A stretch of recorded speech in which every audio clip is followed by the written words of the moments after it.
LTN Hour. Let's talk NASCAR with your host, Todd Bailing, co-hosts Brian Schmidt, PJ Noodleman, and producer Dangerous Dan Margetta. Call the show anytime at 414-421-7901. And now, the creator and host of the fastest hour in radio, Todd Bailing. It was such a good idea to go to Bowman Gray, wasn't it? Just great. Boy, let's go back to our roots up in North Carolina in the beginning of February. How'd that work out? Hello there, everyone. Todd Bailing in sunny, beautiful, warm Phoenix, Arizona, joined by 2 out of my 3 partners today. Brian is plowing snow. Did we know it was going to snow that bad in Sheboygan? I don't know, Brian. But, Brian, that's what Brian's doing. And my other 2 partners are covering the state of Wisconsin east to west. PJ Noodleman over there on the west coast. Hey, yes. Did any snow today? We did not get snow. It's cloudy and 26 here, but no snow on the west coast, as you like to say. And Toby's with today, too. Toby's there? How awesome is that? Well, the aforementioned Toby would be the husband of our co-host, Toby Noodleman. So the spousal unit. Spousal unit? Does he have his earphones on and a microphone and all that? Yeah. You allow him to do the whole thing? Hi, Toby. Hi, how's it going? Good. And, of course, Dan Margetta over in St. Francis. And you said 2 inches you had to shovel? Yeah, we had some lake effect snow. I had to shovel a little bit this morning, but it was light. It wasn't heavy, so that's good. But, I wouldn't race in it, though. Yeah, no kidding, right? Well, that's because it's not Bowman Gray. I think we would probably try racing it there. What? It was an absolute cluster experience for the week. We're going to do this qualifying on Saturday and race on Sunday and then wait Monday and replan it for Tuesday. And I tell you what, why don't we just go ahead and do it Wednesday? And I was watching the forecast, and I don't know, I guess AccuWeather isn't all that accu, because it said they were due for 1 to 3 inches starting in late afternoon, and they never got it. What they did get was some exciting second half of the Clash, I'll tell you that much. I thought, God wants Gibbs to win a race, and this is how he's going to get him to win it. He's going to snow at the halfway, and they're going to declare it over with, and thank God they can get out of there. But no! We're going to put snow / what you can't call them snow tires, I guess. Precipitation tires. We're going to put those on, and we're going to blow the track off, and then we're going to go ahead and race. Now, I'm going to get your opinions on this, my teammates here. But for me, I liked the fact that they were going to do that. The problem was all those cautions. My God, I guess you can't really have a quarter-mile track with all those cars on it, with sleet falling, and not have a bunch of cautions, because that's what it turned into, a caution fest. Well, they didn't even have windshield wipers. Why? Anytime don't they take those weather tires with them wherever they go nowadays? I don't know. They do. They only use them on road courses so far. I don't think they really had them on an oval. And on the road course cars, remember they had them put a wiper on there because it's for an aerodynamic thing or something? People thought that they made everybody run a wiper on a road course car. Of all places and situations, this would have been perfect. They should just put the damn thing on every car and then have those wipers in the pits. And if they need them, just come on in and pop them on like you went to your corner gas station and let them race with that on. But no. What a nice commercial for Rain-X, too. All the guys thought, oh, they got Rain-X. That's the greatest product in the world.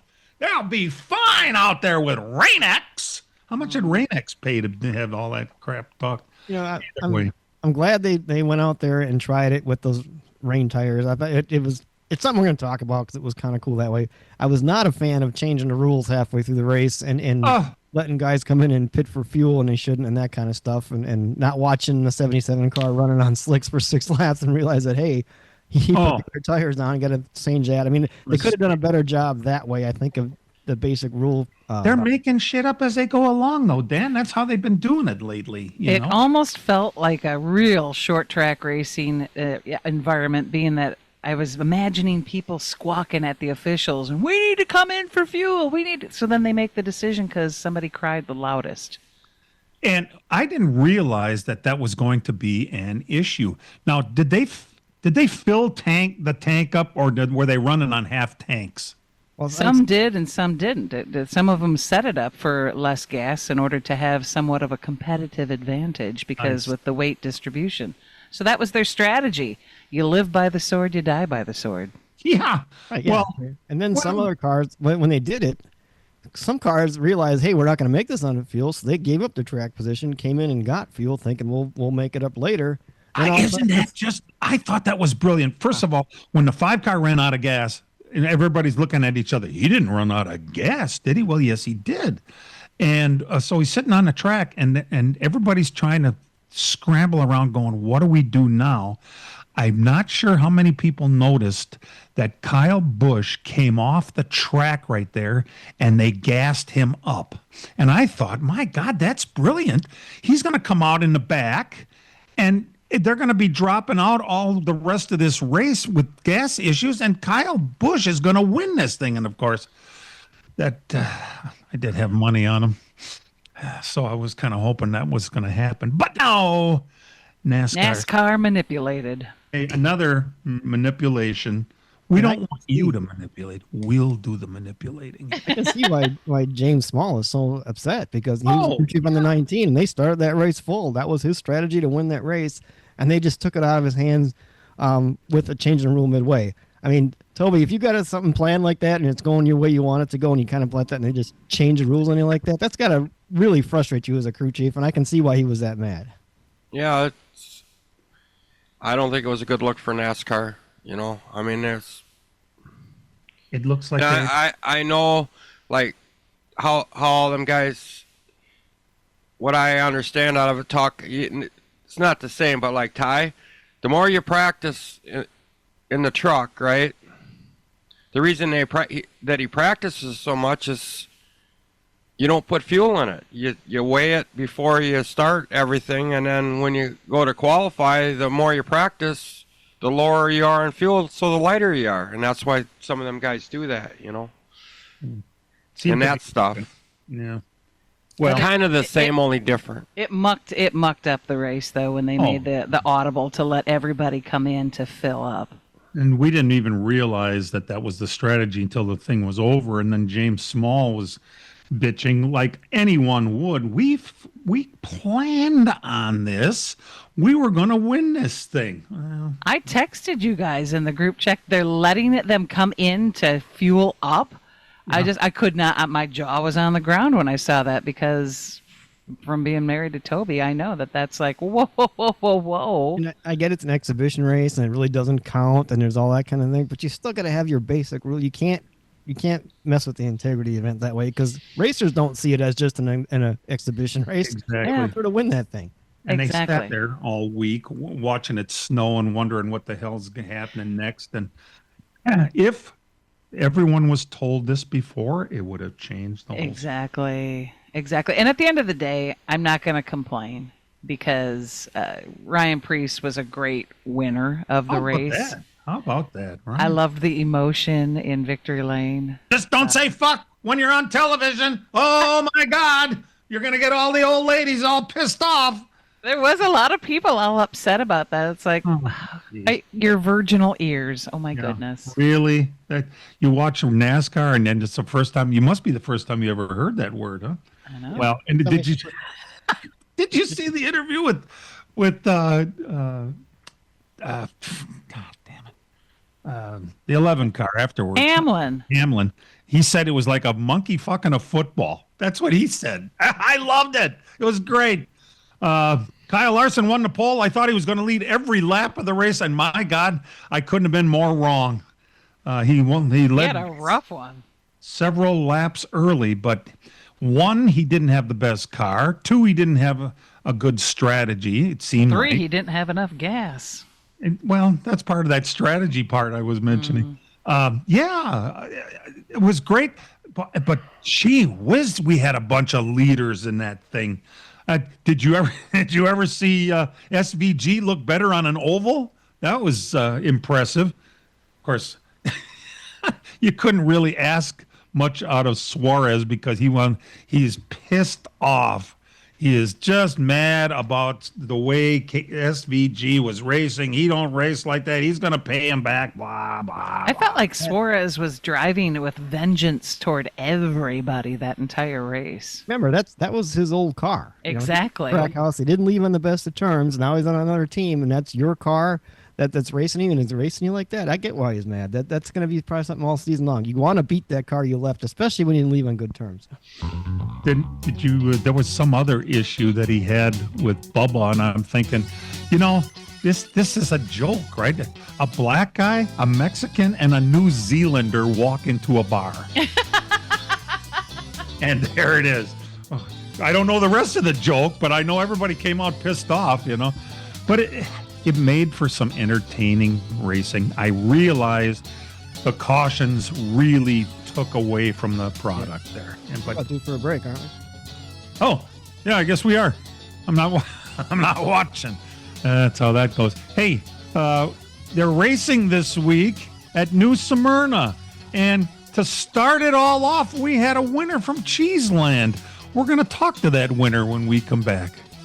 As a growing manufacturing company, we needed security solutions. We chose Bonafide because of the services they offer, pricing, and trusted reputation. But it's their outstanding service and support that convinced us we made the right choice with Bonafide.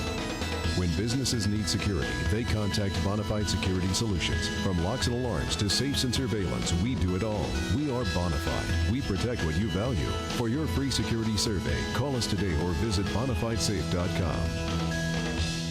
PMF Landscape Supply in West Bend has everything you need with fresh mulch arriving daily. From premium hardwood mulch to hemlock and pine bark to EnviroMulch in red, gold, chocolate brown, and black colors. PMF also has a large variety of decorative stone and granite, as well as field stone, topsoil, and compost. For all your landscaping needs, visit PMF Landscape Supply, 5470 River Road in West Bend. Call 262-338-8800 or visit PMFlandscape.com.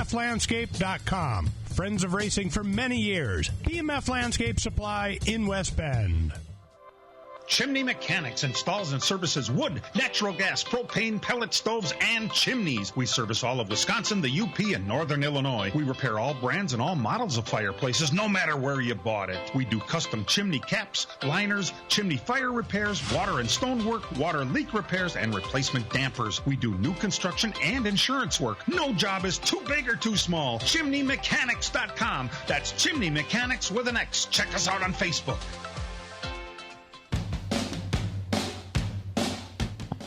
We are back with Gabe Summers, who won the first race at New Smyrna Beach Friday night, right? And he joins us right now. Is it still so cold in Florida, Gabe? Sun is out and it's about 65. So yeah, it's pretty nice down here. Oh, it is. Boy, did you have a great car the other night. It was fun to watch. But I guess the real question is, were you going to win that thing if Kraus didn't have a problem? Man, I don't know. That was one of the best race cars I've ever had in my super late model career so far. And it just, man, I could drive it anywhere I wanted to and pass however I needed to. But Derek was really good too, and I knew it was going to be a good battle. I mean, we're parked together up top on the outer pits right next to each other, and we're both from Wisconsin. I'm like, man, this is going to be a lot of fun. But then he broke, and we inherited the lead, and that was pretty much it. Very impressive win, by the way. Now, yeah, you didn't have a great run yesterday. I suppose there's a real good reason for that.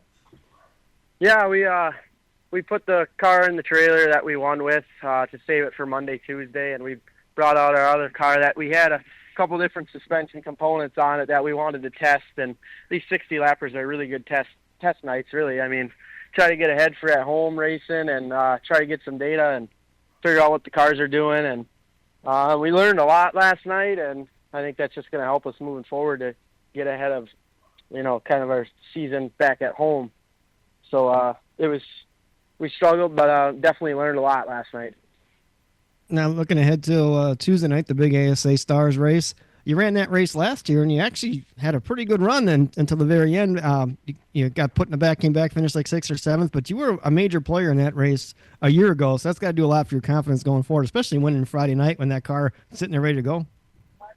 Yeah, for sure. We know what it takes. I mean, we ran up front last year quite a bit in this 200 lapper, so definitely know what the car's got to do, and I mean, that's a big factor in running up front. You got to know what the car's got to be like. So I definitely had a car Friday night that I'm going to want Tuesday, and hopefully we can get it again. It's super tough to be able to get cars like that all the time, and yeah, that the 200 lapper, a lot more cars are going to show up, and lot of teams that are good. So we got to have everything right, and we're going over the cars right now. We got the day off, and we're kind of doing some maintenance on them and cleaning them and going through them to make sure we can try to be the best we can be on Tuesday night. That's awesome that you're putting the effort forth that way to be there for the long haul. What are your plans for the 2026 season back home? Yeah, I think we're going to do the Midwest Tour and some races at the Dells. We're going to run the UARA race at Golden Sands, and I think we're going to run Slinger full time for the whole season. Oh, the cool. weekly stuff. We're going to try to do a couple different races that we haven't done in the past, because just try to maybe go down to Grundy. They got some specials and stuff too. So what are try some to other run things? some different stuff. Yeah, speaking of the different things, how far out of state are you planning to go throughout your season? I'm not sure, honestly, at this point in the game. We kind of we're going to go to the Radler after this, and probably, kind of go from there after the Radler. Do you ever have plans to look at doing the Bigley and the Snowball Derby? Maybe. I think we're going to do Nashville again. I really like Nashville at the end of the season. I'm not sure on that. We'll just got to kind of go through the season and kind of see how it goes. Now, not only do we have PJ Noodleman here, who's a regular on this program, but a person we don't hear all the time is joining us today. Her lovely husband, Toby Noodleman, is also on the phone with in the studio with her. And I don't know. Do you have a question for young Gabe there, Toby? Not really. I mean, that was an awesome job. I mean, I talked to him a couple times, or we talked a couple times before, and it's really cool, really cool for new crew chief and everything. They've switched up and come out of the box going that fast. That's awesome. What a great way to start the season. Sure. Tell us about your new crew chief. Yeah, Dave has been awesome for our program. We pretty much live in the shop together 7 days a week, and all we do is work on race cars. So, I mean, the effort definitely showed, working 12, 15 hours a day, 7 days a week since Nashville. So we got all the work done that needed to get done, and it paid off. And when we unloaded on Thursday for practice, the cars were totally different animal, and that's what we were kind of going for. So I'm just super, super happy our efforts are showing. There was a thing yesterday about those modifieds that raced before you did, because they have these American racing tires. There were people that didn't want to race just because of that. I don't really understand tires all that well, but I guess they didn't really leave a lot of rubber on the track, did they? Yeah, it was totally different. They kind of usually, like, there's a buildup of rubber along the wall, a couple inches thick after their race, and there was nothing. There weren't even chunks of rubber. The track was super shiny, no rubber. It was really different. I don't know exactly what it did to the cars. Just kind of lost grip just everywhere. Talking to Derek, like, after qualifying too, and he said this. He came over to me right away, and he's like, "Man, there was no grip." I'm like, "Yeah, that's what I felt too." And it was a little different for sure. Those American racers wear pretty good, from my understanding. Yeah, they wear pretty good, but I noticed that they didn't put no rubber down, which no. Very strange. We call them as an American e-racer, not American racer. Right. Because any rubber They gets kinda put in the like- track, they take it off. Oh, God. Yep. They don't chunk. The rubber doesn't come off of them. They kind of turn into sand when they wear, and it's just very fine. It's a lot different for sure. We certainly are excited to watch you race down there this week. You got to have a hell of a shot of confidence going into that big race on Tuesday. For those who aren't aware, it will be televised. Where is it televised, Dan? It'll be on Track Flow TV. and Track TV. Yeah, you could do both, either It's or. it's on Flow also? Yes. Well, Flo's got the Nice. whole weekend. Oh, sweet. Well, Flo we'll has be- the whole weekend, but Track TV is actually the Stars anchor. Right. Okay. Gabe, best of luck to you. Congratulations. Good luck. Yeah, What a well, great way Thank to you. start your season, man. That's Brian and I great. will Yeah, see you thank Tuesday you. night. We'll be there for you. Yeah. All right. That's Sounds right. good. I appreciate it. You bet. Gabe Summers All right. joining us. We're going to take a break. We'll be back right after these. From racing engines to street engines, long blocks to turnkey packages, or complete custom engines, just ask and Wagner Automotive can fill your needs. All backed by many years of racing experience. These years of experience have provided reliability and performance that customers need to win races. Wagner's has been building championship winning engines for top teams from NASCAR to short tracks in your backyard. This expertise has carried over to street engines they supply to top custom car builders. The Wagner Company in the heart of Wisconsin is outfitted with the state-of-the-art machinery necessary to design, manufacture, build, and test custom engines and their accessory parts. Dyno services are independently available for anyone needed to test their engine. Wagner's Company can also provide you or your company with production CNC machining or welding services. All your questions and requests are handled personally by Casey Wagner. Just give us a call at 920-394-3557 or visit our website at wagnerautomotive.com. Miller Sales and Service of Random Lake is where to go for a trailer no matter what you're hauling. Tom and Jerry Miller have been selling trailers from B&B, Trophy, and Bravo for over 50 years. Quality and integrity is what put them on the map on the corner of 57 and K since 1939. Home of the number 89 dirt and asphalt cars of Brad Miller. That's Miller Sales and Service. It's where to go for a trailer just 20 minutes north of Milwaukee. Call them 920-994-4358. As a growing manufacturing company, we needed security solutions. We chose Bonafide because of the services they offer, pricing, and trusted reputation. But it's their outstanding service and support that convinced us we made the right choice with Bonafide.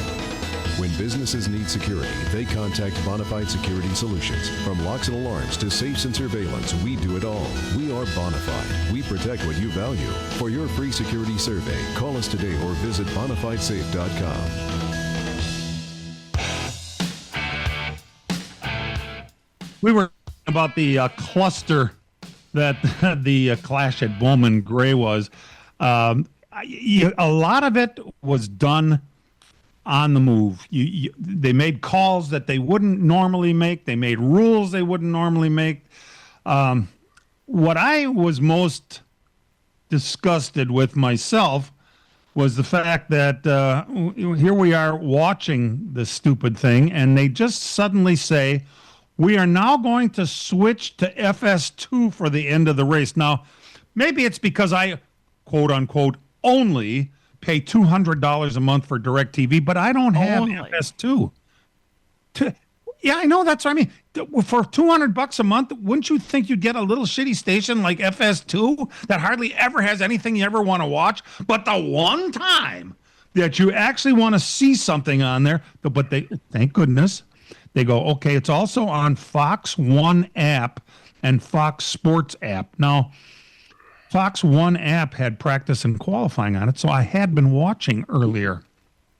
However, I couldn't find it when I tried to look when they said FS2 and Fox One.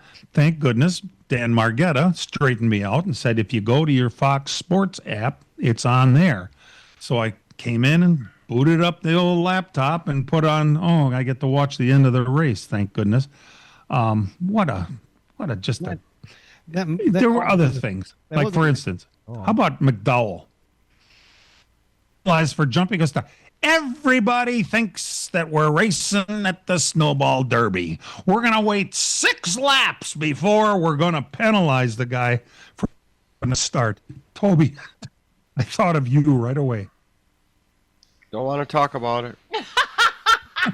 No wonder. No wonder. I think when you make a call like that, if you're going to penalize somebody to jump on a start, you got to call it right away. You can't wait. Absolutely. Because you can't make it right anyway. If you wait that long, then you missed it. You got to let it go. Either you call it right away or you don't call it at all. And it's got to be a decision made at that moment, and you got to stick with it. You can't, take a committee and wait. Oh yeah, I guess we'll do it now. That's something like that. It messes the race up too much for the person and other people too. That you got to make that call right away. And who was it? The 77 car that came in and changed onto slicks from the rain tires? Yeah, and ran 6 laps. Nobody caught him doing that That must be the magic number of laps we get. It's a short track. It takes 6 laps to see what people are doing out there. Makes you wonder if Freddie Query and Nicholas Rogers were running the show. Ooh. Yeah, move off of Fox. That was Fox's call. It's not a NASCAR call. Right. And I get, okay, it's their primetime lineup, but apparently the Masked Singer is that much more important than any kind of live race. Is it just me, or is that the worst television show in the history of television, and it's still on? Why isn't that a 1-year deal, and then we tried it, but it's really stupid, so we don't put it on anymore? A bunch of C-list celebrities in costume acting like furries. I don't get it. The Last Chance qualifier was won by Josh Berry. Pretty exciting at the end of that thing with Allmendinger and LaJoy. As a show, they had so many different issues to deal with between the weather and, making calls late. And do we think they're ever going to go back there again? Is it really going to be worth trying it in February again in North Carolina? I don't know. I think Dan had a really great idea. Go ahead, Dan. I think running Bowman Gray is great. I think it's cool, but maybe not in February. Maybe make that like the All-Star race, like somebody online said. Run it when you know the weather is going to be okay, and run down in Florida. If you want to have a clash, run it at New Smyrna if they'll let you do it, or Freedom Factory, something like that. New Smyrna would be great. The week before, the race used to promote the Daytona 500. It was there to get everybody pumped up, and it kind of was. I remember it was a 15-minute race, and I was excited for it because winter was over, and man, the racing season's starting, and Daytona's next week. Let's go. And this doesn't do that where it is right now. If you're going to have it down in Florida for that purpose, do it at New Smyrna. Maybe not on Saturday before. Maybe we can run a Wednesday night race or something there. They have to bring another car. Now, logistically, it might be tough to do, but if the money's there, maybe they could do it. I think they lost focus of what the purpose of that race was. That's exactly what they lost. They got so caught up with the minutia of selling it and making a profit on it, probably, that they forgot what the whole purpose of it is. You got to get back to your roots, NASCAR. And if you ever in your life wanted to take your hat off to some fans, can you imagine there were people in the stands at the end of that race on Wednesday night? That was just spectacular. You sat through all that crap and sleet and all, and running and cold. It started out at 38 degrees and went down from there. Diehards. Some of us would have done it, right? And Toby would have done it. I would have done it. I mean, some of us would have done it just because you can't leave a race, and it's racing, and it's, you're part of something, and do it once. Now, I don't think we do it every time. It's a one-time deal. But. No. Yeah, no kidding. And if you do it again, Tobe and I were talking about going down there with a bunch of winter gear to sell, snowmobile jackets and gloves and yes, because that's something when it gets cold. I went to the Vegas race one year and it snowed and it was cold and you couldn't find winter hats anywhere. Nobody had them on sale. We ended up having to buy like a bright pink one or something like just to stay warm. No, it doesn't matter. The Freedom Factory last year, I sat in the top row with PJ, and there was a cold wind, and it was damp, and I'm going, oh, my God, I'm freezing. And so this year, when we went down there, it was beautiful. People were dressed really warm, and it was a nice day. And I'm looking around thinking, I can tell who was here last year freezing their asses off. Well, good idea. They do need to move it. I wouldn't take it back there at that time of year for anything. Yes, perfect idea. That's where they should run the All-Star race. If you really think that All-Star race is a viable event, that might be the good place for it. But what do we know? We're real glad you're tuned in. We're gonna sneak away for a break and come back, so hang in there with us. Miller Sales and Service of Random Lake is where to go for a trailer, no matter what you're hauling. Tom and Jerry Miller have been selling trailers from B&B, Trophy, and Bravo for over 50 years. Quality and integrity is what put them on the map on the corner of 57 and K since 1939. Home of the number 89 dirt and asphalt cars of Brad Miller. That's Miller Sales and Service. It's where to go for a trailer, just 20 minutes north of Milwaukee. Call them 920-994-4358. PMF Landscape Supply in West Bend has everything you need with fresh mulch arriving daily. From premium hardwood mulch to hemlock and pine bark to EnviroMulch in red, gold, chocolate brown, and black colors. PMF also has a large variety of decorative stone and granite, as well as field stone, topsoil, and compost. For all your landscaping needs, visit PMF Landscape Supply, 5470 River Road in West Bend. Call 262-338-8800 or visit PMFlandscape.com. Friends of racing for many years. PMF Landscape Supply in West Bend. Chimney Mechanics installs and services wood, natural gas, propane, pellet stoves, and chimneys. We service all of Wisconsin, the UP, and Northern Illinois. We repair all brands and all models of fireplaces, no matter where you bought it. We do custom chimney caps, liners, chimney fire repairs, water and stonework, water leak repairs, and replacement dampers. We do new construction and insurance work. No job is too big or too small. ChimneyMechanics.com. That's Chimney Mechanics with an X. Check us out on Facebook.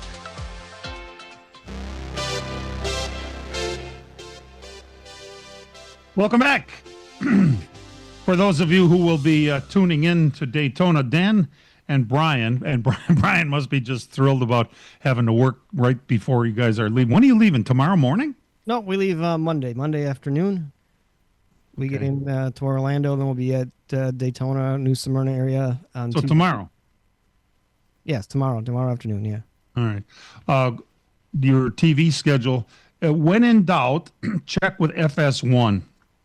If you don't have cable or satellite, you're kind of screwed. But starting Wednesday, qualifying's at 7 o'clock on FS1. Thursday, the qualifiers, the dual qualifiers, are at 6 o'clock, same channel. Friday night, the trucks race at 6:30. That's also on FS1. Then we go to the CW for the NORP race. That's at 4 in the afternoon. And then Sunday, of course, the 500 is at 1:30 on Channel 6, Milwaukee, Fox affiliate in the city you are listening from today. So it's exciting. We're finally here. Now you guys are going to split your time between Volusia and New Smyrna? Yeah, pretty much. We'll be at New Smyrna Tuesday, probably Wednesday. Thursday, we're back at Volusia. Friday, we might make a run to Ocala to see the USAC Sprint. And then maybe back to Volusia on Saturday. And then, of course, the big track on Sunday. Of course, we'll follow all the racing at the big track online, on our phones, that kind of thing. And same with where you can't be one place, you can always catch coverage of the other place that you're not at online. We have a mixed history with the Daytona. Back when I started this program and started going to Daytona every year, they were great to us. They threw out the red carpet. Here's your credential. You can do the show over here. Everything's fine. Then after a while, it was, well, you can have one day in the garage, but it can't be Sunday. Well, what the hell is that? So I tried that, and then I'd stand in line at a payphone outside the track to wait my turn to do the radio show. That's how bad that was. Then after several years of being crapped on by the credential people there, then all of a sudden nobody's covering their 500 anymore, and they open it back up to all of us, fringe media people, instead of all the big newspapers that stopped sending people to the races, and they got this big fancy media center with nobody in it. So then they opened it back up again to us lowlifes. And then now it must be getting popular again, because now they didn't do anything for you guys, did they? No, and I'm not really going to complain about it. That's the first word of problems, right? There's a lot of people listening right now that go, yeah, I wish I could do that just once. Everybody's got to go and do it if you want to go, and we're going to go on Sunday when we have tickets in the grandstand, and we'll watch it.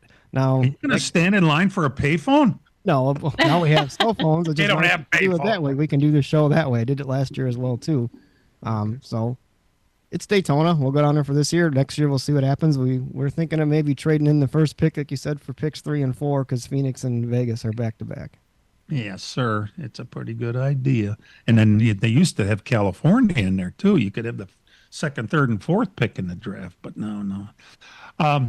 Did you see one of our listeners, Jerry, who's a huge Ford fan, has said that the Wood Brothers car, the 21, is going to have a scheme on it from the 1976 race. It's 50 years now I love that. since that. That's pretty cool. Now, wouldn't it be something Barrett Jones and Josh Berry crash off the fourth corner Oh boy. under the checker flag and have, Bite your tongue, man. and then Josh Berry comes and wins the race under yellow? Wow. They'll try to manipulate that though. It's not like the good old days. We'll figure something out. We'll all those guys up there will be looking at each other and wondering what to do next and which button to push. And are we going to caution it here? Are we going to go? Yeah, think about Where was the last time they hit one of the scoring loops? Think about that. Now this year, what will we do? Would we call the race? Would we re-rack them? I mean, that was probably the greatest finish ever. I was 6 years old watching. I still think it's the best finish in NASCAR. But today's rules, would they re-rack them or would they call that race finished? Would Pearson still have wanted cross the under yellow? I doubt it. Pretty crazy. I know.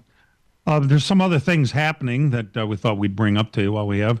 Denny Hamlin, apparently when he went to his parents' house when it was on fire, he was going through the house and trying to help or whatever. I don't know exactly what happened, but he retore his surgically repaired shoulder that was just repaired in 24. It wasn't that long ago. And he needs surgery again, which he's not going to have until after this season. Oh, my God. What else is going to happen there? Between Sue and NASCAR, losing his father, dealing with his mother who's burned real bad, tearing his shoulder again. Is he going to make? It's going to make a great book that he'll probably write. Yeah, a good point. Also, Bald Joey bought a stake in Huntersville Ford down there. He's finally a Ford dealer. You'd think it would take a while, but here he is finally in the business of selling Fords. I kind of like the bald look. You like that look? I think it's a good look on him, actually. It's growing on me. It's not growing on him, that's for damn sure. Dan, I don't know what you think, but, I'm one of those guys probably that would have nurtured some kind of comb over, but he said, you know what? I don't want to deal with it. I'm just shaving my head. If they don't like it, don't look at it. Own it, man. Just wear a hat all the time. There you go. From experience. Some guys do that, yeah.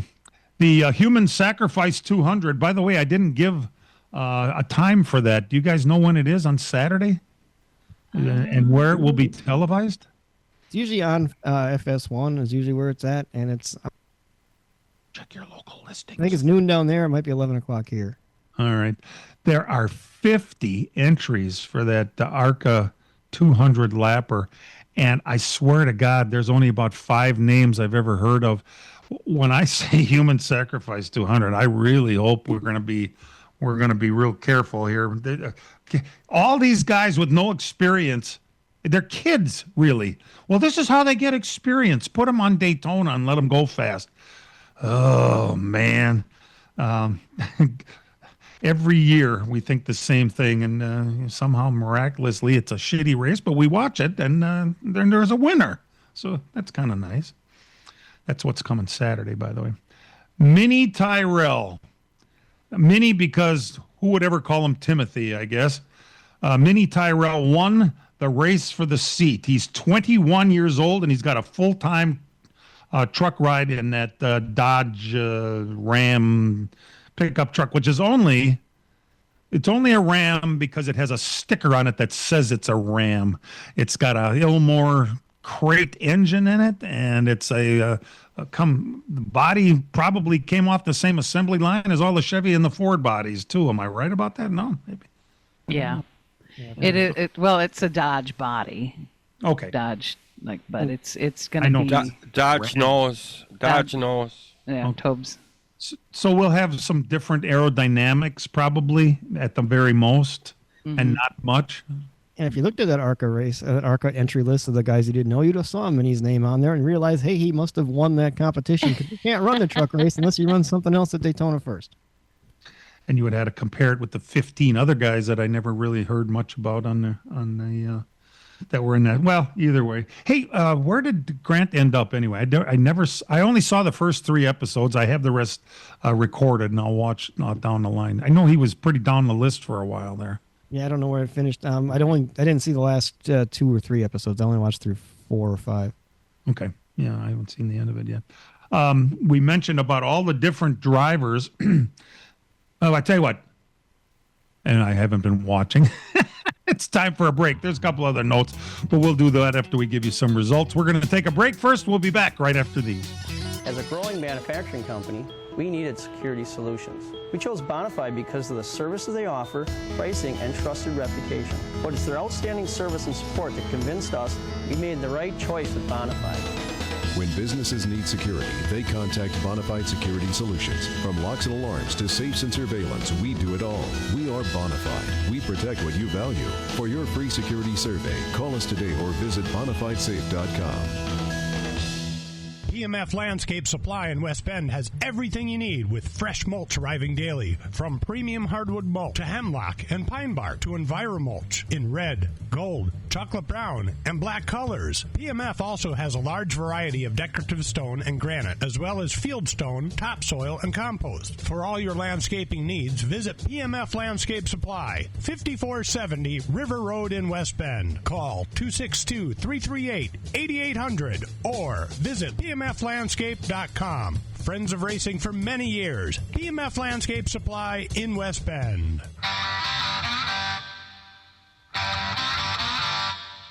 And now the LTN Hour presents Dirt on the Dirt with Brian Schmidt.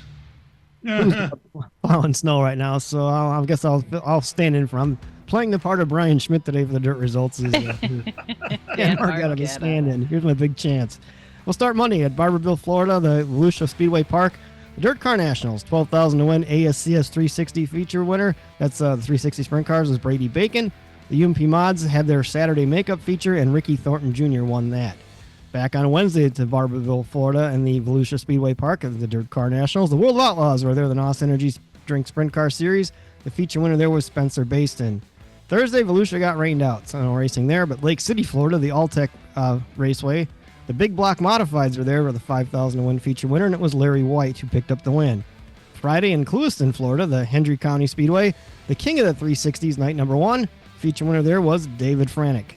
Lake City, Florida, back to Alltech Raceway. The Big Block Modifieds are there for another 5,000 to win feature show there, and Larry White got that one too. He came from 24th, so it didn't start in the pole. That was one that came through the field. Screven, Georgia had the Winter Freeze, the Southern All-Stars Late Model Series, 10,000 to win feature winner there was Brandon Overton. And in Barberville, Florida, back to Volusia Speedway Park. They're there all week and next week. The Dirt Car Nationals continued with the World of Outlaws NOS Energy Sprint Car Series. The feature winner there was Buddy Kofoid.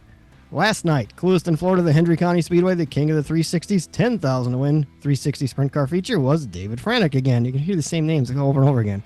Lake City, Florida, the Alltech Raceway, the Big Block Modified winner, another 5,000 to win feature winner, Larry White, 3 for 3. He's got 3 wins already on the year. Screven, Georgia, the Winter Freeze, Southern All-Stars Late Model Series, $25,000 to winning. Brandon Overton, he won there again. And Barberville, Florida, the Volusia Speedway Park, Dirt Car Nationals, the World Outlaws NOS Energy Drink Sprint Car Series last night. Anthony Macri picked up the win, plus he won the Big Gator for the points for the Sprint Car Series there for their races. And the UMP Mods, the Gator Championship feature winner there was Jordan Kaler. That's all we have for the Dirt racing this week. It'll continue next week. The late models come there starting Thursday. The Dirt Car late models will be there Wednesday as well. We'll be there Thursday. Friday, Saturday will be the World Outlaws at Volusia, and that'll wrap that up there. And the USAC Sprints are also at Ocala Speedway, so lots of dirt racing in Florida next week. All right. Racing as well in Florida this week is the World Series of Asphalt at New Smyrna Speedway. The Touring Modifieds ran last night, and not last night, sorry. Let's go to Friday night. Cole Roby. Sorry, I got my notes out of order. Cole Roby Robbie was the winner of the Pro Late Model race on Friday night. Jaden Johnson was down there. He finished 5th. Weston Marthaler wrecked and ended up 24th. The Superlates also ran on Friday night. Gabe Summers was the winner, who we had on the show earlier. That was after poor Derek Kraus, who was leading, had a flat tire. Kraus ended up 23rd. Spencer Davis was second, Max Reeves third, Kyle Steckley fourth, and Michael Hind were the top five.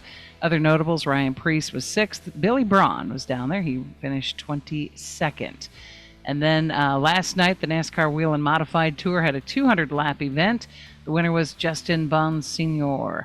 Notables, Ryan Priest finished 7th, Ryan Newman 8th, and Bobby Labonte also in the field. He was 31st. Superlates last night for a 60-lap event. Jade Abadijan was your winner. Wow, as that kid got she's a really impressive driver. My God. She is, and she's got some good equipment with Donnie Wilson backing her there. Dawson Sutton was second, Spencer Davis third, Casey Roderick fourth, Michael Hind. They rounded out the top five.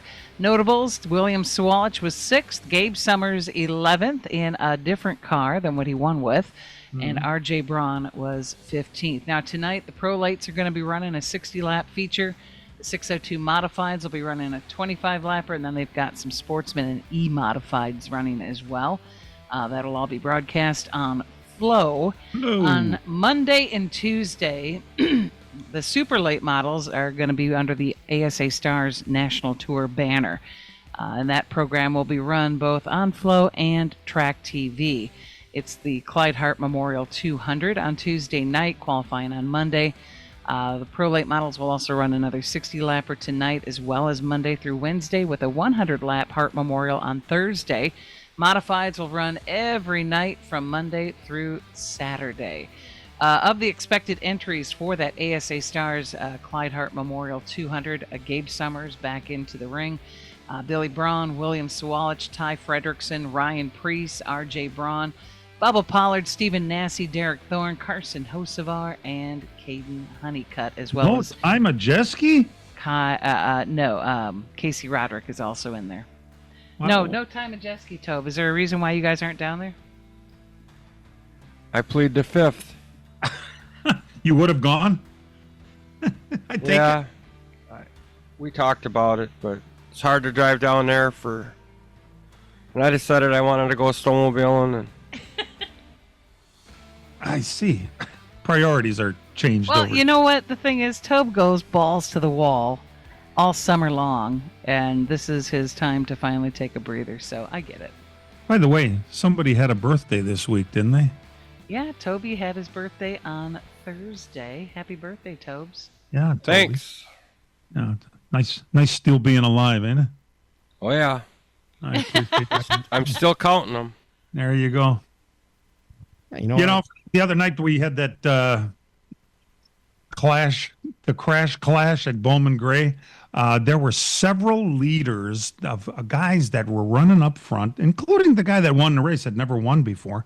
And you were like, wow, look at who's all leading and looking good, challenging for the lead. And it was really impressive to see a lot of these guys. Everybody's favorite driver, Caution Hocevar, was running up front for quite some time. And looked so good, as a matter of fact, that when the race was over, his car owner gave him a new, what we think to be a 5-year deal. It says it takes him into the next decade. So next year, this year, he will also have 13 truck races besides his full-time schedule with the Cup Series. And I wonder, because he's been driving somebody's car in a lot of these short track events. I know he was in the he's got his own car. That's his own? He's got his own, and then he has that Chase Pisanault driving his car as well. Pisanault. I kind of like that pronunciation. I'm mispronouncing it. Yeah. No, I like it. It's got a kind of a ring to it, doesn't it? Don't you remember Alec Pincinel from the old ASA days? I think that's maybe a relation there. It's Chase Pincinel from Canada, right? I like Pisanault. Yeah, piss me off. I like it. It's good. Speaking of guys that are going to go out and get some laps and get paid, apparently, I don't know if you guys saw this, but Dario Franchitti is going to run a NASCAR truck race. To me, tell me I'm wrong here. I think that's backmarker news right there. He's going to run the St. Petersburg Grand Prix weekend. Is he going to be competitive at all? I thought it was a pretty decent truck. I mean, it's a road course, a street course. Nobody in the truck series has ever been on a street course before, so he's got that. I mean, he's a pretty good road racer. He tried NASCAR years ago for Ganassi. If you remember, he ran. I thought it was like an it was O'Reilly series now. What it was like either the Busch series or Xfinity series back then. I thought he got hurt. He crashed and somebody drilled him in the door real hard and broke his ankle. And that was kind of his NASCAR deal back then. But he's an accomplished racer. I don't think you forget how to do it. And I think he's got a pretty decent truck, and nobody's seen a street course before, so I think he's got as good a chance as anybody. All right, so you're saying he's going to be better than I think he is. We're happy you're tuned in. We're going to do our last break here. I'm not going to bet you $25 or whatever. No, that's all right. People don't pay when they lose bets to me. Apparently, during the last portion, after this break, I'd like to take some calls. What did you think of the clash at Bowman Gray? Should they ever go back? We'll be back after these. Miller Sales and Service of Random Lake is where to go for a trailer, no matter what you're hauling. Tom and Jerry Miller have been selling trailers from B&B, Trophy, and Bravo for over 50 years. Quality and integrity is what put them on the map on the corner of 57 and K since 1939. Home of the number 89 dirt and asphalt cars of Brad Miller. That's Miller Sales and Service. It's where to go for a trailer, just 20 minutes north of Milwaukee. Call them 920-994-4358. From racing engines to street engines, long blocks to turnkey packages, or complete custom engines, just ask and Wagner Automotive can fill your needs. All backed by many years of racing experience. These years of experience have provided reliability and performance that customers need to win races. Wagner's has been building championship-winning engines for top teams from NASCAR to short tracks in your backyard. This expertise has carried over to street engines they supply to top custom car builders. The Wagner Company, in the heart of Wisconsin, is outfitted with the state-of-the-art machinery necessary to design, manufacture, build, and test custom engines and their accessory parts. Dyno services are independently available for anyone needed to test their engine. Wagner's Company can also provide you or your company with production CNC machining or welding services. All your questions and requests are handled personally by Casey Wagner. Just give us a call at 920-394-3557 or visit our website at WagnerAutomotive.com.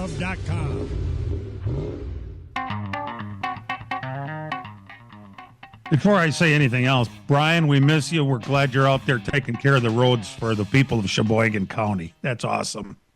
He says they're almost out of salt. You got to plow.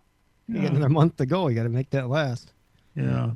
Hey, how about Jade's win last night in the super late round? Jade and Avedisian. I thought that was a pretty good deal, and I thought that she showed some pretty good form as far as coming back and taking the lead, not starting a pole run away from everybody. She actually passed some cars for lead, and after getting in it with Spencer Davis the night before, where he kind of put her in a fence and then kind of called her out afterwards, and she's learning. Well, she learned how to kick his tail, eh? The next night, I think I think that's pretty good going forward. I just hope they don't turn her into the next next best coming thing, because it's not there yet. She's got to win great, but now the media needs to not pile on her and make her better than what she is. I mean, she's on the right trajectory. Her interviews were very impressive. You talk about a smart kid that knows where her place is right now. She certainly has the confidence. Oh my God! But she's won everywhere she's gone, and there is no reason to think that she's not going to continue the path she's on right now. It doesn't hurt her one tiny little bit, as was pointed out earlier in this show, that she's in some of the best equipment that there is. And I say that only because Toby's not down there. But on the other hand, she sure looks good. I mean, my God, that kid has got some talent. She's 19 years old. Is she on that... is there such a thing as a Toyota pipeline? Is that part of her deal? It's part of that deal, yes. Okay, well, you're right, Dan. That was very impressive. And that's part of the reason she's hooked in with Donnie Wilson. Okay, well, good. You never apologize for having the best car, but you still have to drive the damn thing and win, and she certainly did that. Her confidence level is up there. Her talent is obviously there. What she really needs now more than anything else is experience at every level, and she is on the right path. So I didn't realize she was the second woman to win in the World Series of Asphalt, and the first one was 2011, it was Becca Caston. I mean, I didn't realize that she went down there and actually won a race down there. I think that was with Toby. I was going to say, I was thinking, I was that going with to you? ask, was that with you? Yeah, he's nodding. I guess he's done talking. That nodding is not a radio thing. I know it. It's like nobody can hear you, baby. No, that's okay. He's still celebrating his birthday, and you can't blame him for that. They announced Corey Haim's schedule. He's going to run 12 races in that number 67 car. It was really odd, I think, that he wasn't coming back in a truck to back up his championship year, and what a spectacular season it was. And they really hadn't talked much about what else he was going to do. And here it is, he's going to be in 12 races. I think it's a very nice schedule for him. Remember, they don't have a charter for that 67, so the pay is going to be minimal. But, think about the other side of it. It's Michael Jordan's car, and he loses more in a bar bet than he has to worry about suing NASCAR. So he'll be fine. You won half the races the year before. And the season he had ought to get him a ride somewhere. I'm glad he's got at least 12 Cup starts with that team, and he's running the truck, I think, for Tricon right at Daytona for one race there. But you put that kind of effort in and have that kind of result, you ought to be rewarded for it. And I wish you had more of a full-time deal, especially at that 2311 car. That they have one car there that's kind of terrible, and it's their full-time and it has a charter. And I think if the went by talent only, he'd have a full-time ride, and maybe that 35 car would be part-time. But money talks.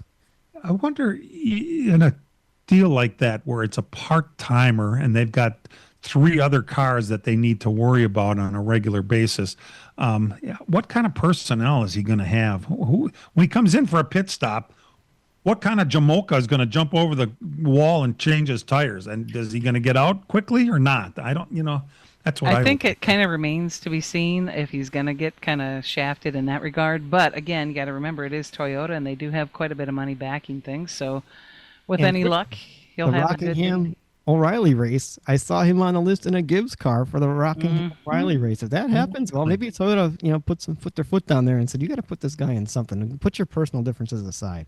I'm thinking that's exactly what happened, that they probably have kind of a side discussion going on with Heather Gibbs to say, look, let's just do this. We're going to see how it goes, and we'll decide from there. But you can't turn talent away just because you got your nose out of joint. That's the whole thing. We need to move on with this stuff. Piss and match just is only good for a short time, and then we have to start getting our head out of our... Dan, this is the 25th anniversary, and it'll be in 10 days, actually. It was the 18th of February, the 25th anniversary of the death of Dale Earnhardt. And they've got a little something special planned for us. I think, was it on Fox? It's on Fox. It's either before or after the qualifiers on Thursday night. I think it's called We've Lost Dale Earnhardt.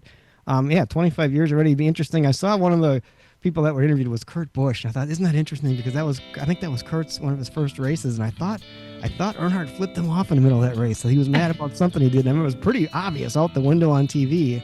And I wonder if they'll bring that up. That was kind of interesting. That I think that was Kurt's first race, and it ended up being Dale's last, obviously. But also he ran the 24 hours, I think, that year, didn't he? With Andy Lally. And I thought Andy was in the suite or something. He was talking to him on a radio. Yes. In fact, I was at the race, and where I was, I could not see. I was on the opposite end of the track, so I didn't see Earnhardt hit the wall exactly. I saw all the smoke, but I didn't really know. And I was listening. I had my ears on, and I was listening to everything that was going on, and it was scanning, and I heard Earnhardt on a late caution. He goes, "Hey, Andy Lally, what do you think of this?" And, Dale is pretty great. He was talking to him up in the suite. And because Dale had been running up front and had a legitimate shot at winning that thing, if I remember right? He was right there. I mean, he was kind of blocking for the other two, I thought, in third. Also, Frankie Muniz is on that, and you wonder why he's part of that. He was in that TV show, Malcolm in the Middle. He was there as a guest from the TV show. I mean, he was there like a celebrity, so he actually was there, too, as well. He must have been a kid. He was a kid. Oh, my God. How quickly. I saw that clip, but he's quite over the top dramatic. I was probably one of the last people that spoke with Dale Earnhardt that day. I have to go. We've been told we're out of here, so I have to say, real race cars have doors, even if they do climb in through the windows. Let's Talk NASCAR is produced and directed by Dangerous Dan Margetta Our engineer is Matt Losey. And for all of us involved, we love you and thank you, and we'll see you next week, everybody.